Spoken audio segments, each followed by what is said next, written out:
Hola, ¿cómo les va? Bueno, hoy vamos a trabajar dos autores que son Foucaultianos, por eso era necesario y si no vieron aún las cosas de Foucault, no sigan adelante con este video. Em, Como yo les decía, bueno, Foucault es muy importante, no solo para mí, sino que para la humanidad fue muy importante, tan es así que él desarrolló, como les había contado un poco, toda una metodología, que era esto del método arqueológico, y después él va a perfeccionar y cambiar algunas cuestiones. Y después él tiene el método genealógico, que básicamente a nuestros fines es más o menos lo que ya les había contado, igual ahora les voy a explicar un poquito más. Pero bueno, lo que les quiero decir con esto es que recuerdan que Foucault analiza muchísimas instituciones y la pregunta que atraviesa toda la obra de Foucault es ¿cómo es que somos esto que somos? Y aplicado a diferentes cuestiones. Eh, pero bueno, él desarrolla una metodología justamente para pensar esto. Entonces hay muchos autores que utilizan entonces su método y su sistema y sus lecturas para abordar cosas que por ahí Foucault no se dedicó especialmente. Entonces, si en Foucault por supuesto nos habla de la educación, digamos, es muy difícil analizar la sociedad sin pensar la educación, yo diría que imposible, pero bueno, Varela y Álvarez Uría lo que van a hacer es, usando a Foucault, escribir un libro sobre la institución escolar, que se llama La maquinaria escolar. Vieron que Foucault habla esto de la máquina para construir sujetos dóciles y útiles, bla, bla, bla. Bueno, eh, ellos entonces lo que van a hacer es escribir este libro que se llama Arqueología de la escuela, la maquinaria escolar. Entonces van a analizar con la mirada de Foucault y la metodología de Foucault la escuela, la institución escolar. ¿Sí? Pero bueno, antes de eso quería decirles que Varela y Álvarez Uría, eh, junto con la sociología y otras disciplinas, lo que hacen es, digamos, hay algo que es para nosotros es como un chip que nos repiten desde que entramos hasta que salimos de la carrera, que es esta cuestión de no naturalizar, ¿no? Eh, Discutimos mucho con la idea de lo natural, de lo que se da por dado, por supuesto. Y eso es algo que ya plantea Marx hace mucho tiempo, digamos, criticando a los liberales y dice, bueno, los liberales lo que tratan de hacer es siempre mostrarnos que el capitalismo es natural, ¿no? Que es el sistema por el que los seres humanos naturalmente se fue dando y el mejor posible, y en realidad el único posible. Lo eterno y lo natural es inmodificable, nadie puede modificar la fuerza de gravedad o que necesitemos oxígeno para respirar, ¿no? Todo lo que es ahistórico y natural no se puede modificar. Por eso, digamos, es tan importante historizar los procesos y también conocer y entender que hay un origen. Porque si hay un origen, quiere decir que antes fue de otra manera. Entonces, si antes fue de otra manera y hoy es así, también puede transformarse. Si uno entiende cómo se dio algo y el origen de algo, comprende que podría haber sido de otra manera y que puede ser de otra manera. Entonces es el primer paso para transformar la realidad, ¿sí? Ya veremos que la escuela destruyó otras opciones. La escuela, el capitalismo, digo, cualquier sistema que a veces uno no se plantea y que cree eterno o natural o que ni siquiera se nos ocurre preguntarnos, che, esto antes siempre fue así, o sea, la humanidad siempre se educó y se educó de esta forma. Bueno, la verdad que para imponerse algo, se dan muchas condiciones. Una es destruir las opciones con las que se compite. Este, Así que bueno, vamos a ver un poco un capítulo de este libro que plantea, bueno, concretamente más sobre todo la enseñanza primaria, ¿no? Ustedes van a ser docentes primarios, por eso también nos interesa más este tema. Y bueno, arrancan planteando esto, ¿no? La escuela no es universal ni es eterna. Es decir, la escuela no es igual en todos lados, ni tampoco es una institución eterna. De hecho, al contrario, es una institución bastante reciente. en lo que es la historia de la humanidad, es una institución súper reciente. Lo que tenemos que hacer es determinar sus condiciones sociales de existencia. ¿Qué condiciones se dieron históricamente para que la escuela se cree, que no es que se crea, la crearon determinados sujetos con determinados intereses sobre determinados otros sujetos? Entonces, la escuela primaria, que es un lugar de paso obligado para todo ser humano casi, y es la forma de socialización privilegiada, ya vamos a ver con otros autores, o sea, los que primero te socializan, sí, es la familia, pero después de la familia, la institución más fuerte en nuestra socialización es la escuela, y dentro de eso la escuela primaria. Incluso vamos a ver con Fernández Enguita, que él piensa las instituciones principales de socialización de los sujetos, que son la familia, la escuela y los medios de comunicación hoy en día, entendidos como todo, internet, etc. Y él los pone a comparar y en qué cosas ganan unos y en qué cosas ganan otros. Y la escuela ganan muchos de esos elementos, es decir, tiene hasta más fuerza en algunas cosas que la familia o que los medios de comunicación, así como también tiene menos fuerza para otros. Pero en fin, eso lo veremos con Fernández Enguita después. Entonces, la escuela primaria es una institución reciente, ¿sí? Obligatoria, ¿no? Y dijimos que la forma de socialización, una de las principales, con mayor poder socializador, y es una institución reciente, ¿sí? ¿Cuánto tiene? Un siglo, dos, digo, pensemos en la historia de la humanidad, ¿no? Entonces, bueno, ellos van a utilizar, como dijimos, el método genealógico, que es las condiciones sociales de aparición de ciertas instancias, ¿no? Entonces, él va a decir, vamos a ver todas estas condiciones sociales de aparición de las instancias que permitieron la formación de la escuela nacional como la entendemos hoy. Y ellos van a decir entonces que básicamente, principalmente, tuvieron que darse 5 cosas. Hay 5 condiciones sociales que tuvieron que darse para que la escuela pudiera existir. Una es la definición del Estatuto de la Infancia, ¿sí? Ahora lo vamos a ver, yo se las menciono y ahora las vamos a analizar un poquito, pero bueno, como la palabra le indica, crear la figura del niño, que tampoco existe desde siempre, por más de que esto también lo hayamos naturalizado. La verdad que la escuela no existe desde siempre y la figura del niño, niña y niñe menos, por supuesto, no existe tampoco desde siempre. Segundo, la emergencia de un espacio específico para la educación de los niños, ¿no? Esto lo vimos bastante con Foucault, que analiza, ¿se acuerdan? El tiempo y el espacio. Bueno, también no existía esto. Se tuvo que crear un espacio específico donde se educara a esta figura nueva de los niños. Luego, por supuesto, la creación de un cuerpo de especialistas en la infancia, en esta institución creada que es la infancia también, con tecnologías específicas y códigos teóricos, ¿no? O sea, un cuerpo de sujetos que se encargan especialmente de esto, no es que el cura que se encarga de un montón de cosas también te enseña, o el maestro artesano que trabaja y se encargaba de formar a los niños o a sus hijos, o sea, entre todas las cosas que hace te va socializando. No, se crean cuerpos de especialistas en infancia con tecnologías específicas, con códigos específicos, etc. Ahora lo vamos a profundizar. 4. La destrucción de otros modos de educación, ¿sí? Esto que les mencionaba un poquito antes. Cualquier institución o sistema que se erige sobre una sociedad generalmente luchó y pugnó con otros modelos que estaban antes o que también quisieron imponerse y triunfó. Y para eso los destruyó a los demás, o al menos los debilitó muchísimo. Digo, en la salud no es que no existan terapias alternativas, pero justamente como son alternativas, ¿no? No tienen ni el aval, ni el respeto, ni la entidad, ni la institucionalización, ni las cubre el hospital, ni la cobertura privada, salvo que no sea muy premium, ni nada, digo. Entonces,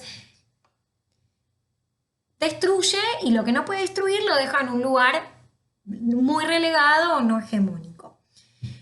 Bueno, Y por último, el quinto elemento, digamos, la institucionalización de la escuela, ¿no? Transformar esta institución que está imponiéndose en obligatoria, ¿sí? ¿Y quién obliga? ¿El señor más fuerte del pueblo? No. Vamos a ver, digamos, es un momento, Revolución Francesa, digamos, es un momento donde se empiezan a crear los estados-nación, como lo hemos visto y vamos a seguir viendo. Entonces también se crean nuevos poderes públicos, nuevas leyes, nuevas formas de organizar el Estado, crear el Estado, de hecho. Entonces se institucionaliza la escuela con la obligatoriedad decretada por poderes públicos y leyes. Ahora vamos a ver un poquito cada uno de estos elementos. Bueno, entonces, como dijimos, la creación del Estatuto de la Infancia. El niño, voy a hablar en masculino porque el texto es de esa época, está así, y porque, digamos, acá hablamos de una figura, ¿sí? Más allá de los sujetos. Entonces tampoco es eterno, ni natural, ni universal. La iglesia, cuando se desarrollan los estados modernos, que vimos que va perdiendo poder y terreno, intenta, por supuesto, buscar no perder su autoridad o que por lo menos decrezca lo menos posible. La verdad es que de todas las instituciones de la humanidad, creo que la iglesia es la que siempre mejor ha logrado esto, ¿no? De sobrevivir. Por supuesto, tiene muchísimo menos poder que en su momento de gloria, pero la verdad es que ha sabido adaptarse maravillosamente. Incluso piensen que el poder religioso es anterior al capitalismo, ¿no? Como el patriarcado. Son instituciones que son incluso que anteceden al capitalismo y han sobrevivido antes, durante y en estas crisis aún sobreviven. Bueno, siempre cuando charlamos en clase hablamos, por ejemplo, esta cuestión del Papa latinoamericano que tenemos, ¿no?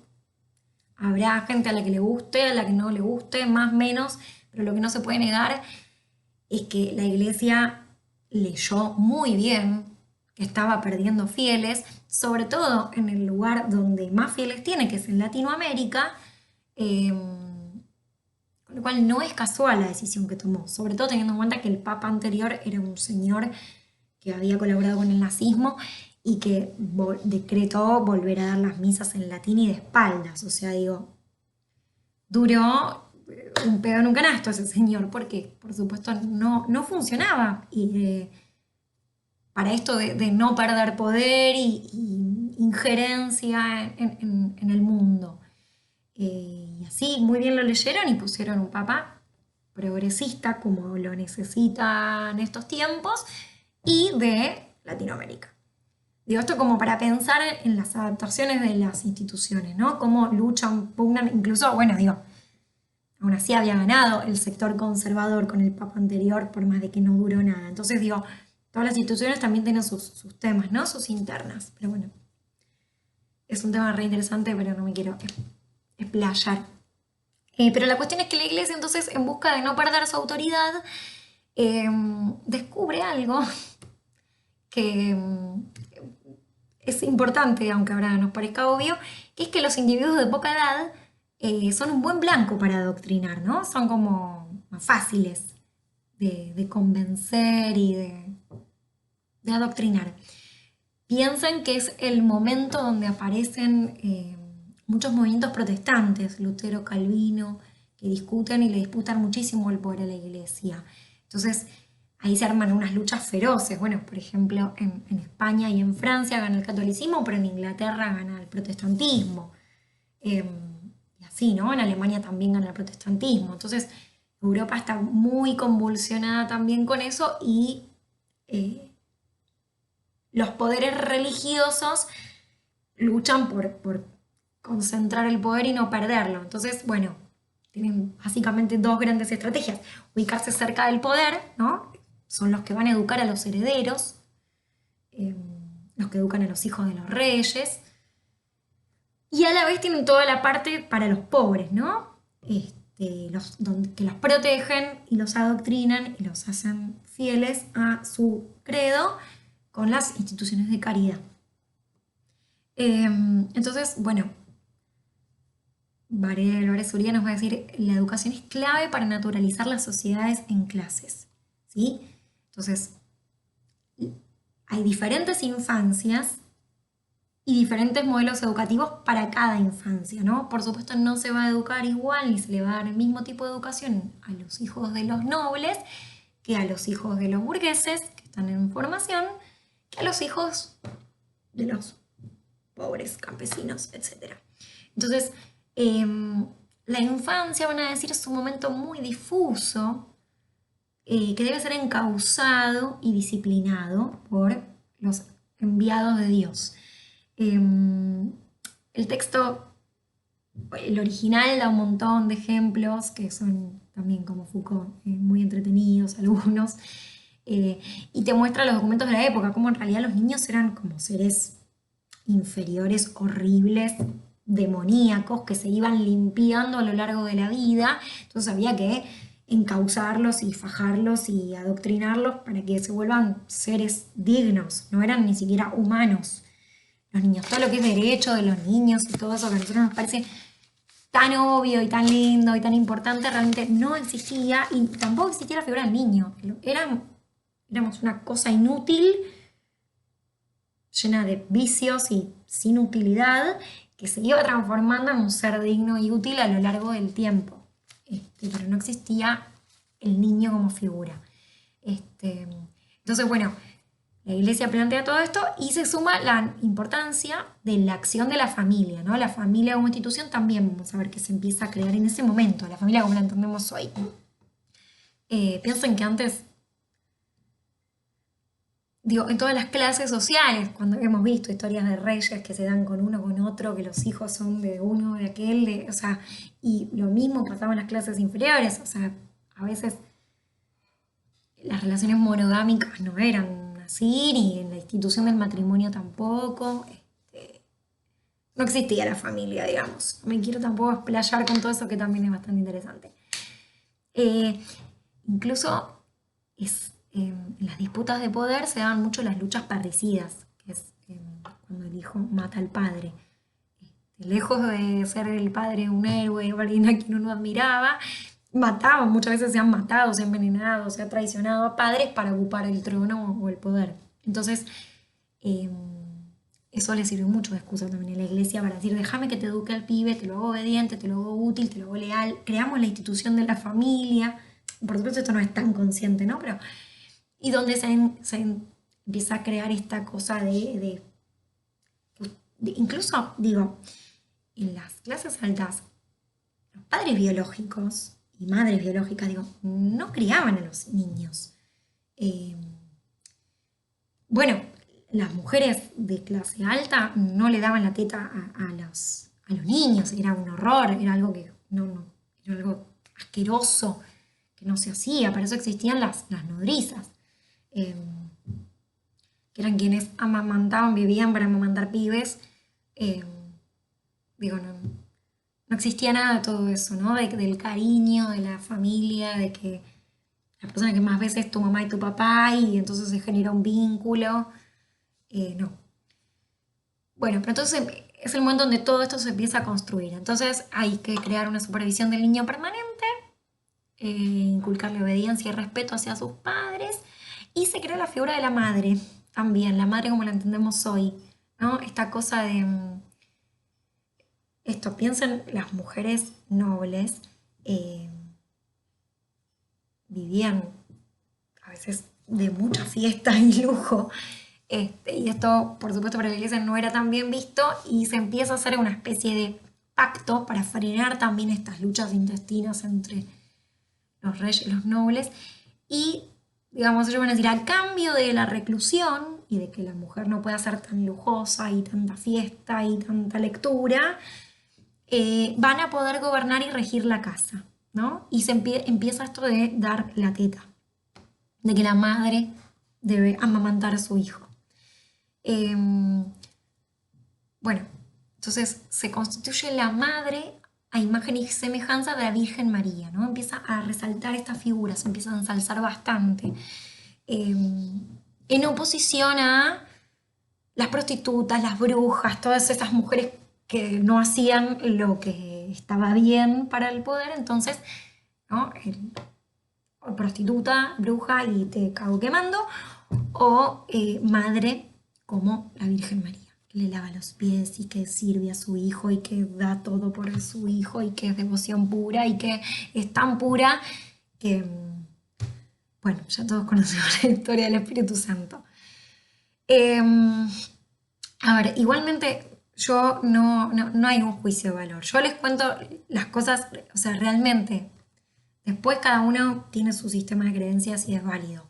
Pero sí es importante que sepamos que la imagen de la Virgen María no fue una imagen muy fuerte sino hasta este momento, que el niño no se crea sino hasta este momento y que hay detrás de la constitución de la escuela un montón de cosas que estamos viendo.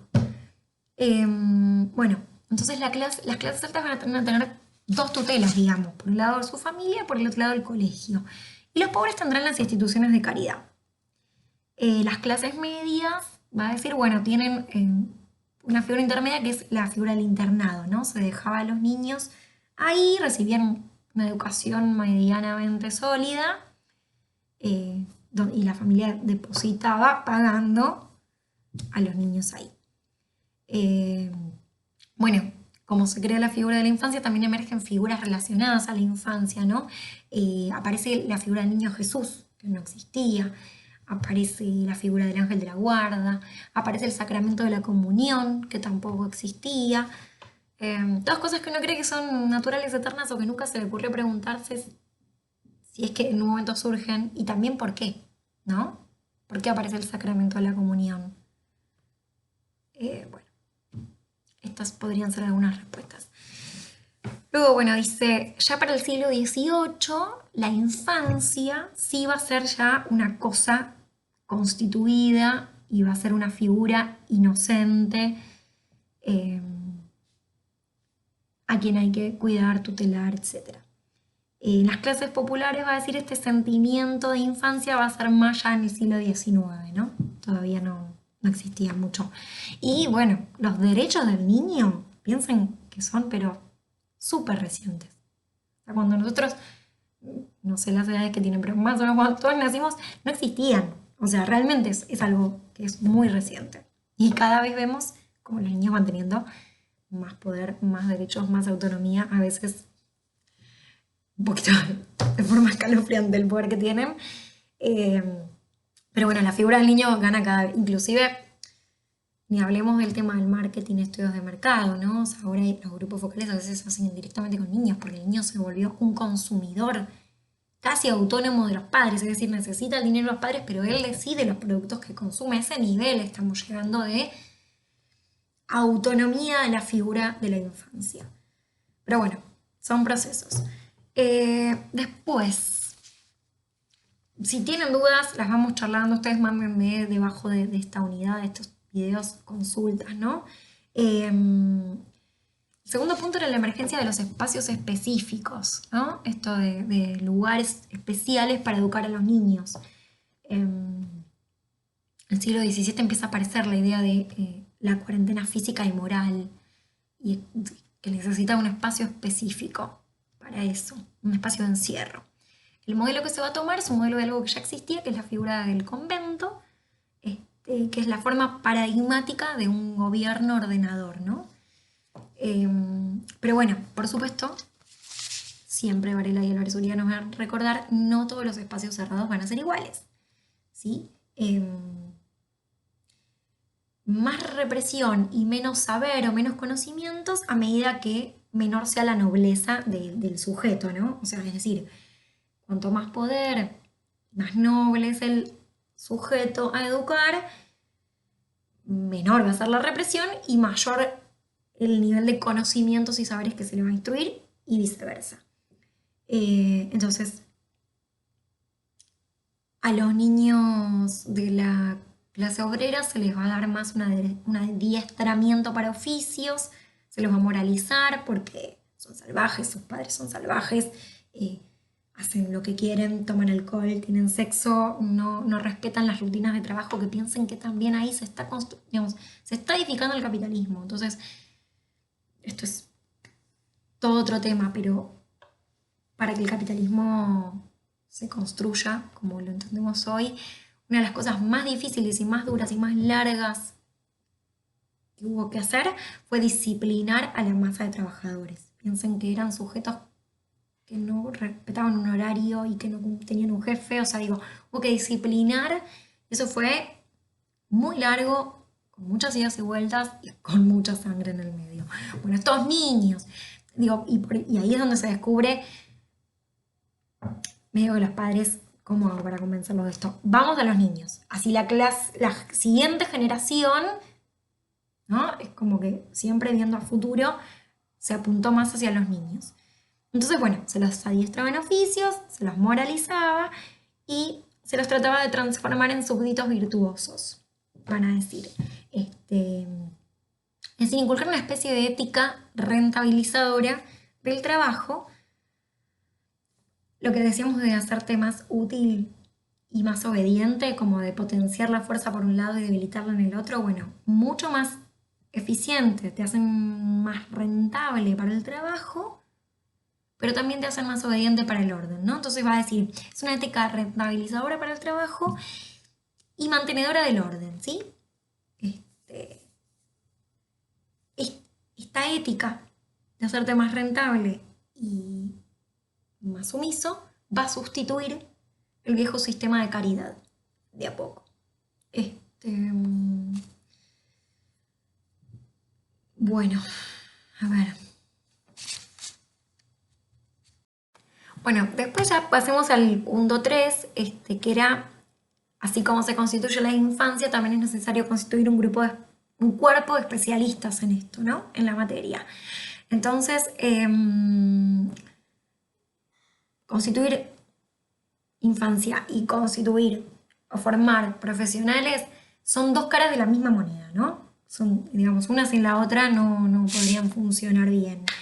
Los jesuitas van a ser los primeros en institucionalizar esto, ya lo hemos visto un poco, ¿no? Ellos fueron los primeros que empiezan a decir fajemos menos y tratemos bien que se consiguen mejores resultados. Entonces, bueno, los jesuitas van a decir menos intimidación y más dulzura e individualidad, ¿no? O sea, menos educar a la masa amorfa y más entender quién es cada uno y comprender con qué población se trabaja. Menos castigo y más vigilancia, más organización del espacio y el tiempo, siempre presentes.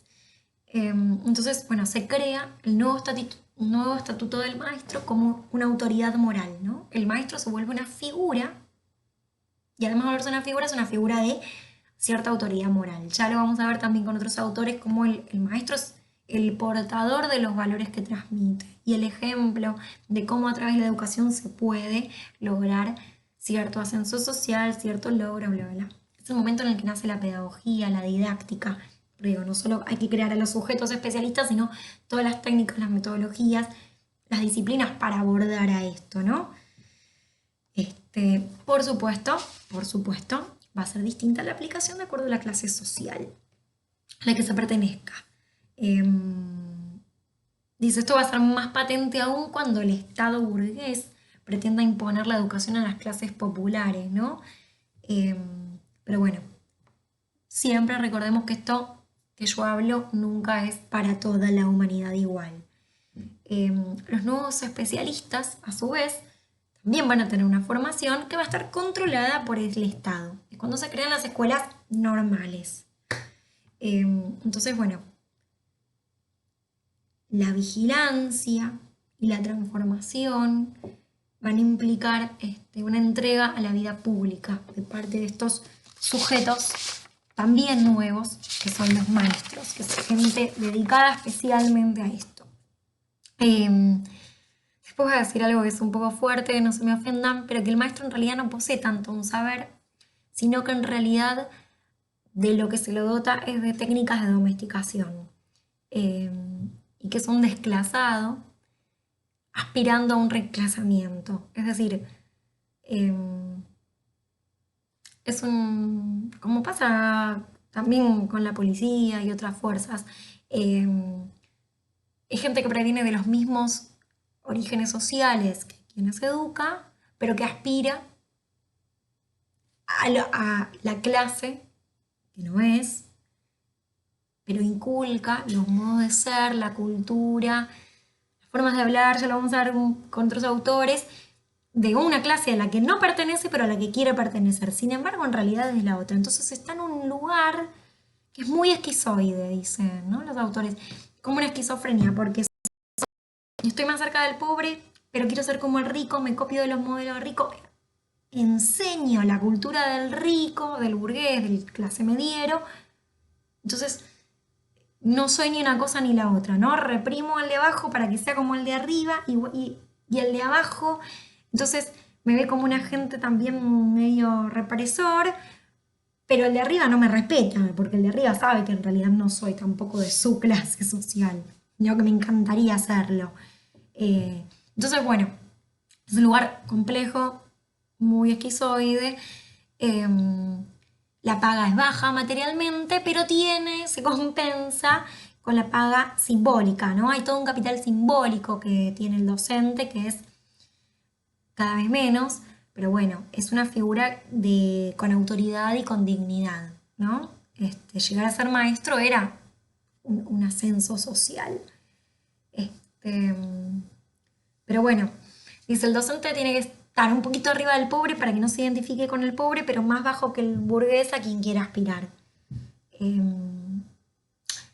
Y si todo esto no funciona, para que cumpla mejor sus funciones, igualmente se crea la figura de los inspectores, ¿no? Y todas estas figuras que vigilan y penalizan también al docente si no hace lo que hay que hacer, ¿no? Que lo vimos con Foucault eso.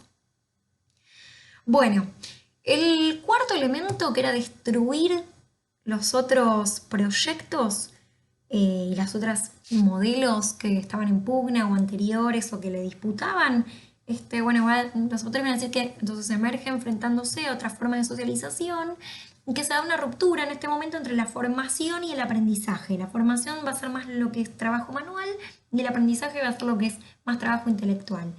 Que eso, aunque nos parezca obvio, no estaba dividido, ¿no? En el modelo del artesanado, el niño aprendía en la práctica, a través de aprender el oficio, de si se aceptaban en la escuela de artesanos, vos aprendías el oficio y ahí socializabas y aprendías un montón de otras cosas también, no solamente hacer un zapato. Pero bueno, esto queda separado. Y los colegios jesuitas empiezan a ser el modelo versus las instituciones medievales, que lo laboral sería el modelo de la manufactura versus el modelo del taller artesanal, que es el que más se ve destruido. Las universidades también van a decir que los estudiantes se despojan del saber y de la incidencia en la política que antes tenían. Esto también se empieza a separar. Ya no se les da formación en trabajo manual en la universidad. Hoy lo vemos clarísimo, nadie te enseña a hacer, o sea, hasta la licenciatura en artes, nunca tocas un pincel, salvo que vayas a una escuela práctica de arte como Liuna y eso, ¿no? Pero todo lo que es el trabajo manual se le deja a los pobres. Bueno, se destruye el artesanado, como les decía, que era una formación diferente para los niños, y se impone la escuela obligatoria. Se crea también, esto generó y se va creando el moderno sentimiento familiar, ¿no? También lo hemos hablado ya. Porque lo que hay que hacer es alejar a la infancia de esa corrupción en la que están, ¿no? En el fondo, lo que van a decir los autores, lo que está es el terror burgués a la peligrosidad social, ¿no? Entonces, bueno, al niño se lo arranca de su medio y mediante la violencia legal se lo convierte en una mercancía de la escuela. ¿Sí? Ya el niño es arrancado de su familia, ya la familia no es la que tiene la potestad de educarlo, un poco sí, pero pierde el gran monopolio para que pase, digamos, a ser una mercancía de la escuela y ser domesticado. Lo que hay que hacer es transformarlo en un buen obrero y que no sea ni un agitador, ni un delincuente, ni un subversivo. Por último, entonces, habíamos dicho que el último punto es la institucionalización de la escuela. Es decir, transformarla en la institución. Hacerla obligatoria para todos, hacerla pública para que puedan ir todos, y esto mediante la ley. Entonces, la educación va a ser clave para resolver la cuestión social. La cuestión social es el conflicto social.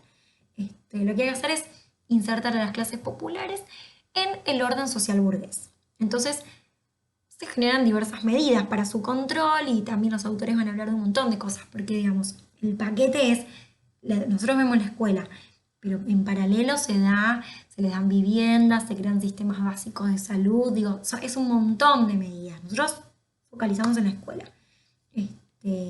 Bueno, entonces se dan diversas medidas que son complemento de la transformación de las clases peligrosas que la escuela refuerza, ¿no? Entonces, es un trabajo en conjunto.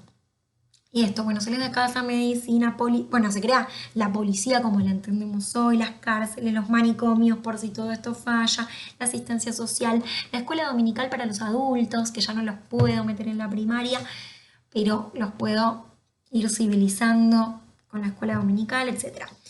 Entonces, lo que se inculcan básicamente son dos grandes cosas, que era el sentimiento de la familia conyugal, que ya lo hablamos, y la obligatoriedad de la escuela.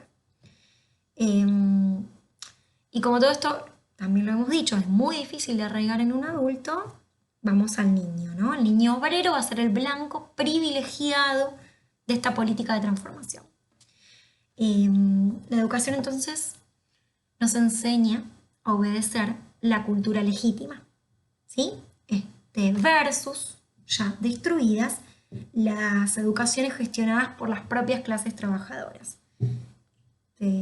También ayudó mucho eso a romper los lazos de solidaridad que se daban, ¿no? Ahora los niños quedan en un lugar, los adultos en otro, y ahí los adultos también divididos, las clases divididas, etc. Entonces se rompe el patrimonio de las clases populares de educar a sus propios hijos y se van rompiendo los lazos de solidaridad. Y por último, pum para arriba, le dice, bueno, la escuela, como la entendemos, es la invención de la burguesía para civilizar a los hijos de los trabajadores. Esta violencia se basa en algo que nosotros